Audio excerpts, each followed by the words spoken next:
Hello friends, welcome back to my channel. So within this ophthalmology playlist, in this video, so we are going to looking at the disease of the uveal tract. So let me tell you. So what is an uvea and what is an uveal tract then? So you have seen in the past video about the sclera. Okay, there are usually the eye is made up of three layers. One is the sclera, the between layer is the choroid, and the last layer is the retina. So what is retina? What is choroid? What is the sclera? You could be seeing in the images of the anatomy. And in the anatomy and the physiology part, we have been studied all these things. So now telling about the uvea, talking about the uvea, it is a middle layer. Okay, it is nothing but the choroid. Choroid is another name is uvea. Okay, so uvea is nothing but choroid is nothing but the uvea. So what is the uveal tract? Then the anterior portion of the choroid, which form the iris, the black color part behind the cornea. Okay, in front of the lens. Okay, if it is the lens, if it is a cornea, then the middle part of the black circular layer, it is the iris, it is a part of the uvea. The uvea descends down as a ciliary body, then further it forms the iris. So together with the iris and the ciliary body or the ciliary muscles, okay, that are main component, that are the main reason for the contraction and relaxation of the lens, for which provides the accommodation, for responsible for the accommodation of the eye. So this together, that is the iris as well as the ciliary body, together it will constitute the uveal tract. Okay, now you have understood. I hope you will be understanding what is uveal tract now. So uvea, the entire sclera, the entire choroid, it is a vascular, the posterior portion, except this ciliary body and the iris, the backside portion, whatever it is there. Okay, they are mainly meant for the enlargement of the blood vessel, the ocular blood vessel, the microocular capillaries, but provides nutrition to your eyeball tissues. Okay, their choroid is mainly, it is a vascularized layer of your eye that is mainly meant for providing vessels, lodging the placement for the blood vessels of the eye. Okay, so the entire choroid, it is divided into anterior segment as well as a posterior segment. In some books they have given anterior segment, the middle segment as well as the posterior segment. So the posterior and the middle segment, they don't have much of the difference, because the entire, we consider the inflammation as uveitis. Okay, the anterior segment inflammation, we consider it as an iridocyclitis. Iridocyclitis, what does that mean? Inflammation of the iris as well as the ciliary muscles. So that makes the ciliary body that contracts, helps in contraction of the lens. Okay, that is called the ciliary body. So this was all about the introduction of the uveal tract. Now let me tell you about the chronic iridocyclitis. So within this video, we are going to see the list of these things. Okay, the list you could see over here. The chronic iridocyclitis I will be discussing its clinical feature and treatment. What is an acute red eye we will be discussing. So uveitis will be discussed over here, and then the acute iridocyclitis, its clinical feature and the regimen.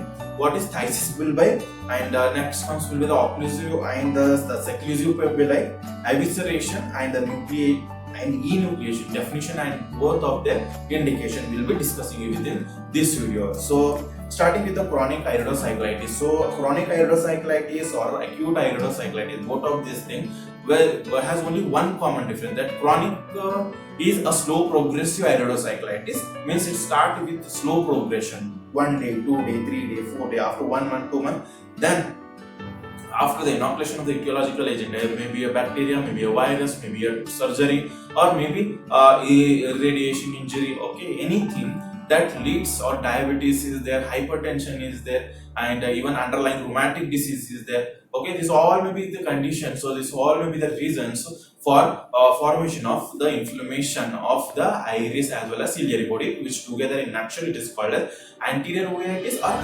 iridocyclitis. If it is a slow progressive inflammation, then it will be called as chronic iridocyclitis. If it is immediately the bacteria has entered, or virus has entered, or fungus has entered, like mucormycosis, the immediately if it has entered and it started the inflammation, uncontrolled inflammation, okay, then it will be called as acute iridocyclitis. Okay, or acute anterior uveitis, the inflammation of iris and ciliary muscles.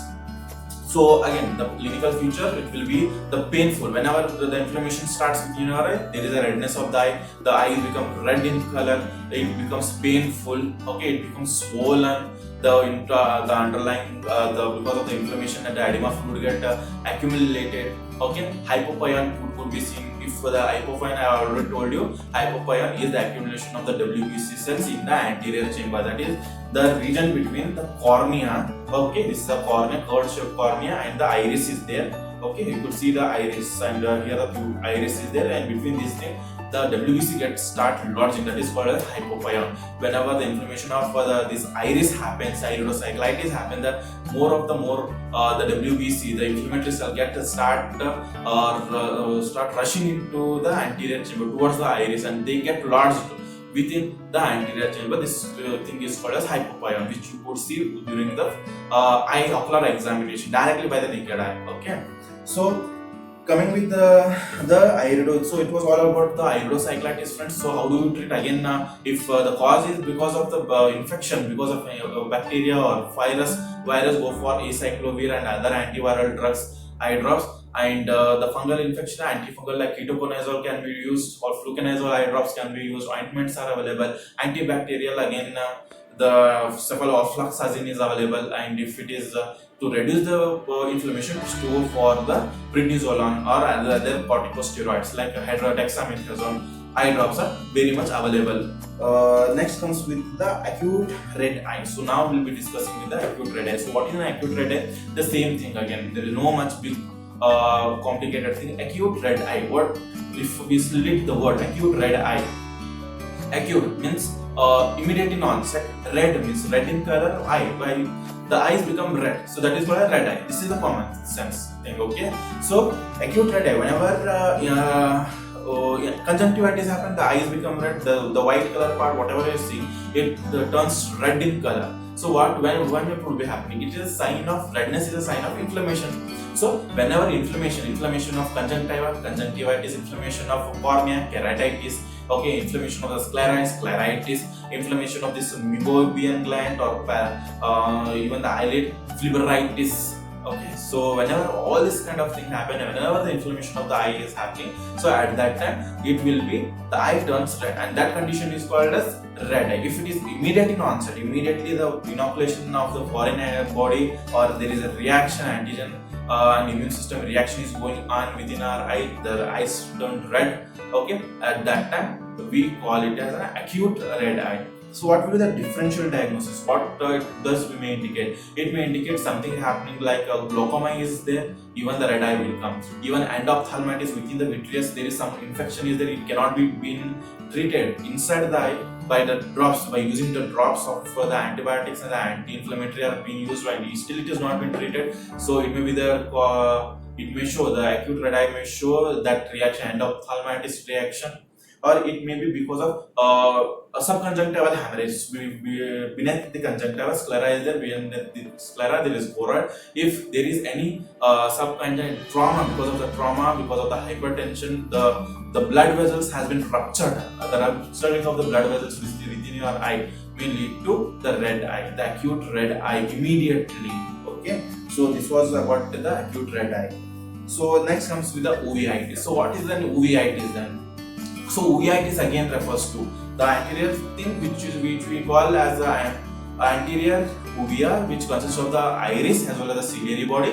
So inflammation of that is called anterior uveitis, or we call iridocyclitis. So now what is uveitis? Uveitis is nothing but the posterior part, apart from this iris and the ciliary body, the posterior, whatever the posteriorly the choroid layer is there, that inflammation of that thing. Okay, the posterior part of the entire choroid, whether it is a middle segment or a posterior segment, that will be called as uveitis. So what will be the reason? Again the same thing, inflammation of the choroid because of any kind of physical, it may be biological or it may be a chemical. So what will be the physical trauma will be there after surgery, the reaction would be happening within the choroid, or biological, any viruses will be there, herpes virus will be there. Okay, even the fungus could lead to this thing like mucormycosis or candida or aspergillus species. So this may lead to the uveitis, or chemicals, burns or even ingestion of the toxins could lead to the blindness because inflammation of the choroid leading to uveitis. So next comes with the phthisis bulbi. So how do you treat? Okay, next comes will be the phthisis bulbi. So what is phthisis bulbi? So phthisis bulbi, bulbi means referring to the eye. Phthisis means contracting or disappearing. Okay, now the eye start shrinking itself whenever endophthalmitis, so it should be learned this way. And endophthalmitis referring to the vitreous, the anterior segment is there. So posterior segment consists of vitreous. So vitreous, whenever the infection happens within the vitreous and it is not being controlled, or any trauma or any kind of malignancy, retinoblastoma is there, and another pigmented layer of the retinas get malignant, or it which cannot be treated, or even a hypotensive eye, the vitreous formation has been stopped forming. Okay, and all this kind of thing, or even the uncontrolled iridocyclitis. So in all this kind of condition, when the eye is not responding for the treatment, antibiotic treatment, anti-inflammatory treatment, and even it is not healing by its own, okay, at that time what does the eye do? It starts shrinking itself. Okay, if suppose if it is the globe of the eye, it starts day by day shrinking itself. Okay, it shrinks just like a resin, just like an resin shrinks. Okay, whenever you keep in the sugar solution, the resin sinks. Okay, so the same way the ocular, the eye gets shrinking of the eye, because of it is the end stage response, which we call as end stage response. The further response cannot be done by the eye, neither tearing, neither inflammation, redness, so whatever the pain is happening. So apart at the last one response the eye gives is shrinking. Atrophy of the eye will be coming. So the eye starts shrinking itself. So at that time we are supposed to do entire enucleation, removing the entire eye orbit content, or even evisceration could be done. Means just leaving the sclera behind. So we'll be discussing what is enucleation and evisceration in this video only. So till now we have studied what is phthisis bulbi as and shrinking of the eye wall. Okay, it is an end stage response of the eye for then untreatable or non-recognizable or even autoimmune reactions will be there. So for that response, the eye start shrinking itself. So that will be called the phthisis bulbi. Now comes is the occlusive and seclusive pupillae. So what is occlusive and seclusive pupillae? So occlusive or seclusive pupillae refers to the sticking of, okay, the sticking of the iris. The iris, the black color part of the eye. Still up till now, I hope you were understood what is an iris. So the sticking, the entire the posterior. See, if it is a lens and the iris is over here, okay. If it is a lens and the iris is over here, the entire sticking of the iris, posterior part of the iris to the lens surface, it is called as occlusive pupilla. And because of this, what happened? The pupil. Okay, the pupil, the opening of the iris, the middle part of the iris, the opening of the iris is still or it is paralyzed. Now it cannot neither contract, neither relax. It gets stick towards the lens. Why it is happening? Because of formation of the fibroconnective tissue formation. Because of any kind of rheumatic reaction is there, or because of formation of fibroblast tissue excessively because of any inflammation. Okay, this sticking happens. The posterior part of the entire iris gets stick to the anterior surface of the lens. It is called occlusive. Now, what is seclusive pupillae? Only the margins of the iris. Okay, iris, the pupil is there. So this margin, the entire pupil, okay, the shutter, the margin, the circular margin get attached to the surface, the anterior surface of the lens. Only the margin. Okay, at this time the same thing is there because of the fibroblast or because of the inflammatory reaction. Now whenever this happens, it forms the iris bombi. What is an iris bombi? There is absence of constriction as well as relaxation of the pupil towards the light. The light reflex is absent. Neither meiosis is there, neither mydriasis is there. So how do you treat? By giving combination of miotics as well as mydriatics. So in the second year of the pharmacology, we have been studied what is mydriatics and what is meiosis. So combination of the atropine and tropicamide as well as the hyoscine will be given. So combination of all this, the mydriatic myotic or pilocarpine can also be used. So now pilocarpine has been stopped being used, tropicamide and even atropine combination should be used to treat this sticking of the iris and ciliary iris towards the anterior portion of the what you call as your lens. Okay.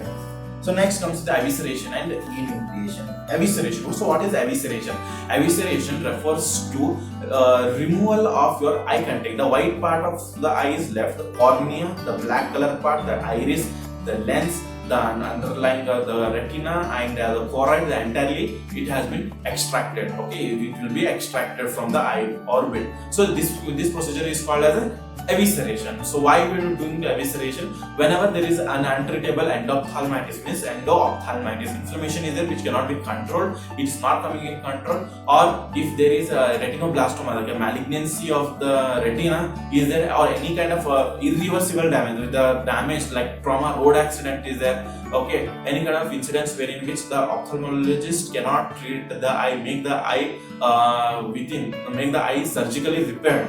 Okay, at that time evisceration can be done, and when we'll remove the entire ocular content and the entire ocular content is replaced by prosthesis, some ocular material, so that the eye resembles the natural, the artificial eye resembles the natural eye. Okay, movement will be there because the ocular muscles are intact, it has not been touched. Okay, and even the eye frames, the eyelids could be moved. Okay, the person can show eye movement just like, but he cannot move, he cannot see through an artificial prosthesis eye. So this process is called as evisceration, wherein which the ocular content are removed, just leaving behind the sclera and the ocular muscles. So it is called as evisceration. So next comes is the what is enucleation, friends. So there is no much difference. The entire ocular content is removed along with the sclera and the muscles. Okay, the reasons behind this is the same thing. Any trauma accident is there wherein which you cannot treat surgically the entire surgically you cannot treat the damage that has happened to the eye, or if there is any cancer, cancer of the retina, if there is congenital retinoblastoma is there, any burns are there, any viral infections are there, protozoal infections are there which has outstanded their stages and they cannot be reversed back by giving antibiotics as the anti-inflammatory drugs, steroidal also, if it is not coming in control, glaucoma is not coming in control, iritis or iridocyclitis is not coming in control, cataract is not coming, cataract even after removal of the cataract, after removing the cataract surgery, is there any infection is happening and that is leading to damage of the choroid and retina. So any of the thing which is not in control and it is going to damage the entire system of the body, so at that time the entire ocular content is extracted along with the muscles. Okay, along with the muscles, along with the ocular muscles, entire thing is extracted, and within the eye there is a prosthetic eye is placed which cannot be moved, which cannot give vision to the person, or it may not even instead of that prosthetic eye, it may be left even blank. So usually they don't leave blank. Nowadays sophisticated technology has come. They are using prosthesis, eye prosthesis, or the prosthetic artificial eye could be inserted. Even a transplant can be, eye transplant can be done if the donor matches with the recipient eye. The tissue matching is there, or histochemistry is maximally it is same, or by even after giving the immunosuppressant it can survive. So chances are very less the grafting can work. So this was all about the disease of the uveal tract. So at the end of this video, if you really like my lecture videos, if you really like my explanation, please like and subscribe to my channel. Click the link down below, the subscribe button actually, and even give a thumbs up for me so that it gives a motivation. So at the end of this lecture class, this 20-minute lecture class, we have studied all the things which are given in the chat. So now at the end of this video, there is some homework for you people. Please comment down below in the comment section. So what is iridocyclitis? What are the causes of iridocyclitis? What are type of iridocyclitis and how do you treat the iridocyclitis? So next comes is what is a red eye. You have to answer what is a red eye. The second question is what is a red eye? What are the causes of the red eye? How do you treat the red eye? The third question will be what is an uveitis? Okay, what is an uveitis? The fourth question will be what is phthisis bulbi? What are the causes of the phthisis bulbi and how do you treat the phthisis bulbi? Please comment down below. And the sixth question is what is occlusive and seclusive pupillae? I will be very happy if you tell me the correct answer for occlusive and seclusive pupillae. its causes, and the complication that forms because of the occlusion seclusive pupillae. And the last question is, what is the difference between evisceration and enucleation of the eye? So the last question will be, what is the evisceration and enucleation of the eye? So it will be for your revision purpose, for your betterment purpose. Please comment on below for all the questions. If you don't understand what questions I have put, please refer to the chat and please try to answer all the questions in the comment section. So till then, take care, bye, and stay healthy and be happy.